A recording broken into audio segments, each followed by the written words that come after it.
જય જિનેન્દ્ર મિત્રો, જૈન ધર્મ આપણને માત્ર પૂજા પાઠ કે ધાર્મિક વિધિઓ શીખવતો નથી. જૈન ધર્મ આપણને શીખવે છે કેવી રીતે જીવવું, દરેક જીવ પ્રત્યે અહિંસા રાખવી, દરેક પ્રાણી પ્રત્યે કરુણા રાખવી અને દરેક વ્યક્તિ પ્રત્યે સંભાવ રાખવો. આ જ જૈન ધર્મની સાચી ભાવના છે. આપણે ઘણી વખત અહિંસા વિશે વાત કરીએ છીએ, પરંતુ અહિંસા માત્ર હાથથી કોઈને નુકસાન ન પહોંચાડવાનું નામ નથી.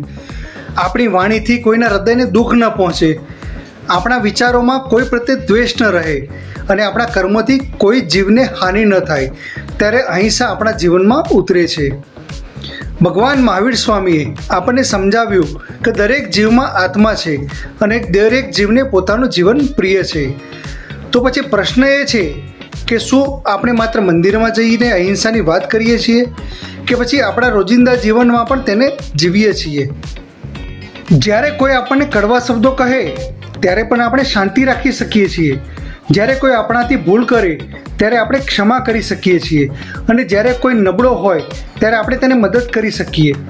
કારણ કે ઓછું દુઃખ આપવું એ અહિંસા છે, વધુ કરુણા રાખવી એ માનવતા છે, ક્ષમા કરવી એ આત્માની શક્તિ છે અને દરેક જીવને સમાન દ્રષ્ટિથી જોવું એ સાચી આધ્યાત્મિકતા છે. જૈન ધર્મ આપણને એક સુંદર સંદેશ આપે છે: જીવો અને જીવવા દો. આ વિચાર જો આપણા જીવનનો ભાગ બની જાય તો આપણા પરિવારથી લઈને સમાજ સુધી અને સમાજથી લઈને સમગ્ર વિશ્વ સુધી પ્રેમ, શાંતિ અને કરુણાનું વાતાવરણ ઊભું થઈ શકે છે.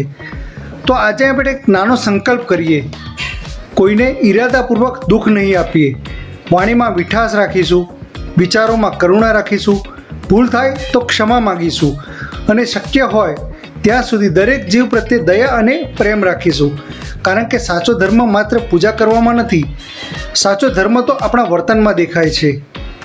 હવે તમે વિચારો, શું આપણે માત્ર અહિંસા વિશે વાત કરીએ છીએ કે ખરેખર અહિંસાને આપણા વિચારો, વાણી અને વર્તનમાં જીવીએ છીએ? તમારો વિચાર કોમેન્ટમાં જરૂરથી લખજો.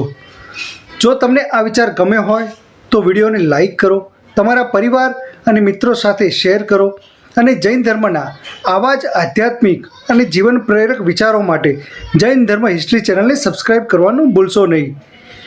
મળીએ ફરી એક નવા આધ્યાત્મિક વિચાર સાથે. જય જિનેન્દ્ર, જય જિન શાસન.